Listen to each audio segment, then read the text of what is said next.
Develop these 5 abilities as part of your personal development quest. I call them the 5 abilities. Here's the first one. Develop the ability to absorb.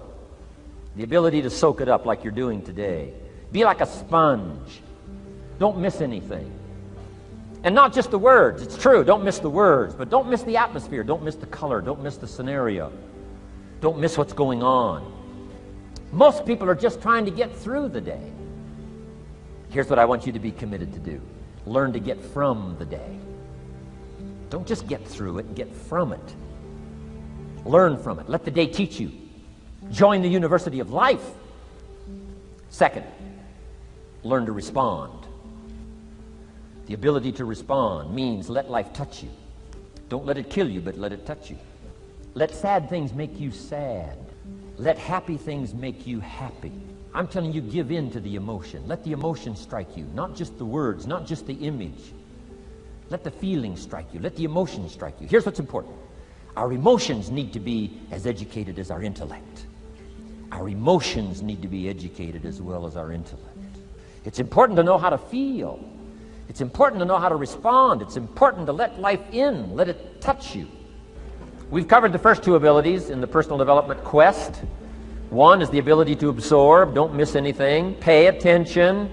Good watchword for the 90s, pay attention. Things are moving so fast these days, you got to pay attention, pick it up, soak up the colors, soak up the sounds, soak up what's going on. Second, respond, let life touch you. Let the emotions affect you as well as the sights. Now here's the third ability. Develop the ability to reflect. Reflect means go back over. Study it again. Go back over these notes that you're taking today. Go back through the cassettes one more time. Read the text one more time. But there's more to it than that. Go back over your day. Take a few hours at the end of the week.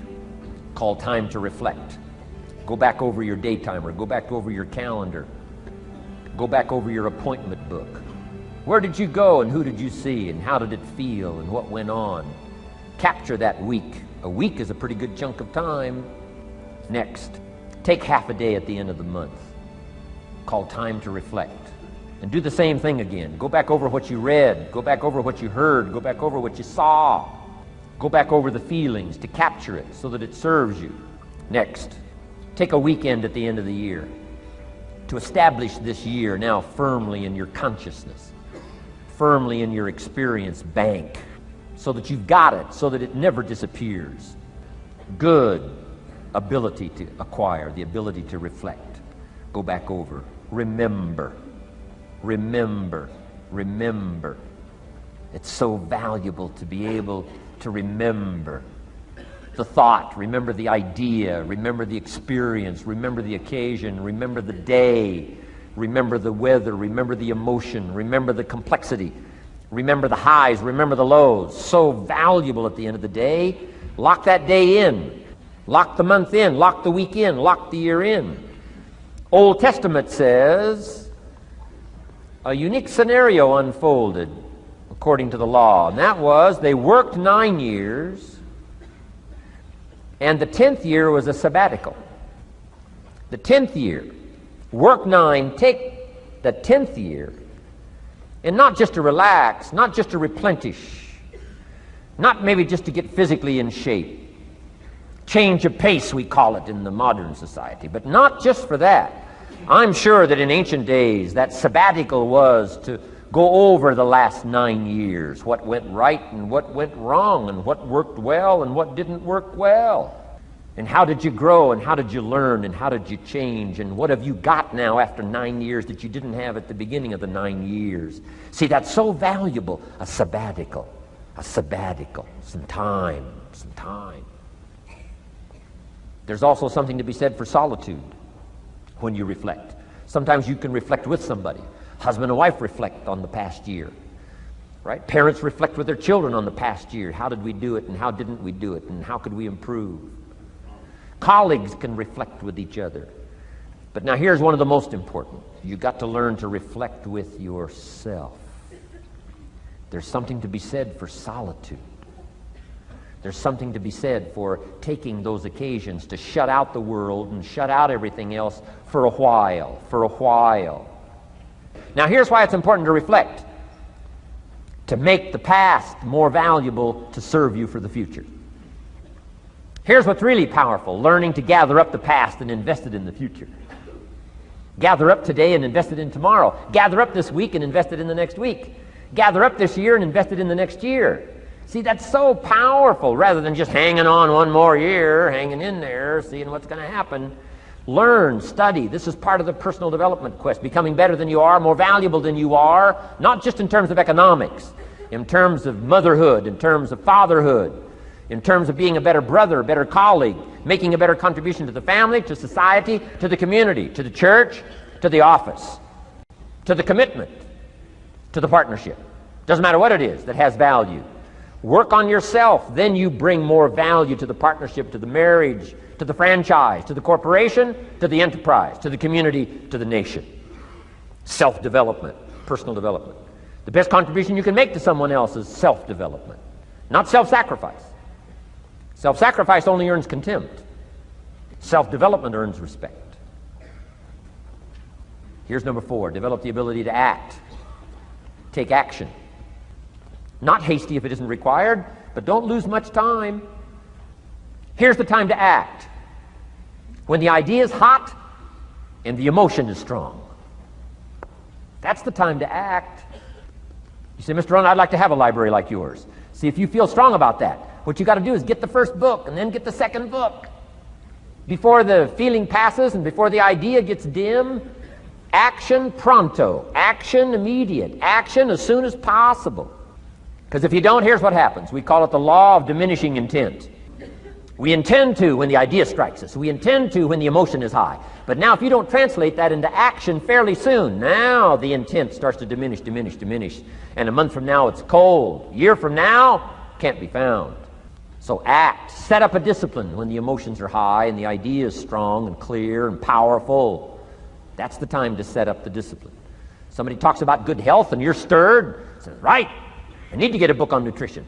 Get the book before the idea passes and before the emotion gets cold. Go for the book. Start the library. Start the process. Fall on the floor. Do some push-ups. Action. Got to take action. Otherwise, the wisdom is wasted. Otherwise, the emotion soon passes. Unless you put it into a disciplined activity. Capture it. Disciplines is called how to capture the emotion and how to capture the wisdom and translate it into equity. Disciplines. Now, here's the last ability. Develop the ability to share. Pass along to someone else. If you've picked up a good idea today, pass it along. Don't let it stay. Pass it along. A book, if you take one of these little books I've suggested home and it affects you, pass along. Say, hey, I found a book, really helped me. I found a book, got me thinking. I found a book, changed my health. I found a book, got me inspired. Pass it along, pass it along, pass it along. Here's what's exciting about sharing. If you share with 10 different people, they get to hear it once, you get to hear it 10 times. So it's probably going to do more for you than it is for them. But it's called what? Everybody wins. When somebody shares, everybody wins.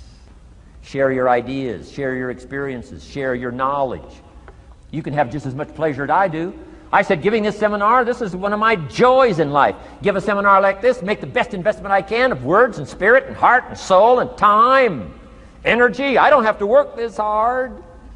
But I gladly work this hard. Why? I want the return. Your words touch my life. See, that's heavyweight stuff. You can't buy it with money. But I'm telling you, you can get the same thing started by recommending a book. Somebody will read that book, and then they'll read another one, and they'll read another one, and they'll come to you someday and say, you got me started. That book you recommended turned my lights on, turned my mind around, got me thinking, got me pondering, and I've been on track ever since. You can get just as much praise as I do if you'll share with your children, share with your colleagues, share with everybody that comes within your grasp. Share. Now here's what sharing does. Not only helps you, helps the person you share with. Here's what else it does. Makes you bigger than you are. If I had a glass of water up here and it was full, question, can that glass hold any more water? If it's full, if the glass is full, can it hold any more water? The answer is yes. But for it to hold more, you got to pour out what's already in. That's what I'm asking you to do. If you're full of ideas, if you're full of good things, I'm asking you to pour it out, pour it out, pour it out. Why? I'm telling you, more will be poured in, poured in, poured in. Next, when you do pour out, you become bigger. It's not like a glass that stays the same. Human beings have the ability to grow in consciousness and awareness and capacity. It's unlimited capacity. I found out kids don't lack capacity. In Europe, the kids speak what? 2, 3, 4, 5, 6 languages. When I grew up, my father spoke German, never taught me. My mother spoke French, never taught me. They were trying to get away from all the old world languages back then. Had no concept how valuable languages were going to be in the future. Just didn't know. So they abandoned the German, abandoned the French. I could have learned all 3 languages instead of just English. My girls went to school in Beverly Hills. They've turned that around. In first grade now in Beverly Hills school system, they offer 3 languages besides English. French and German, Spanish. Why? Because kids can learn 2 languages just as easy as 1. Question, how many languages can a child learn? Here's how many. As many as you'll take the time to teach them. They do not lack capacity. They only lack teachers. And I'm telling you the same thing is with you. You don't lack capacity. But here's how you expand your capacity. And that is to share what you've got. Now you get bigger. Share some more, now you get bigger. I'm here for a very self-interest reason. If I share with you, my consciousness grows. If I share with you, I get to hear this again. Somebody asked me not long ago, said, Mr. Rohn, how are you doing with all this stuff? You get on everybody's case pretty hard. How are you doing with all this stuff you teach? I said, well, best I can share with you is this. Listen to me very carefully, but don't watch me too close. This stuff's easier to lecture on than it is to do. I understand that. I'm working on it just like you. But hey, pour out what you've got so that your capacity grows. Now, why should you want your capacity to grow? Very self-interest reason. Here it is. To hold more of the next experience.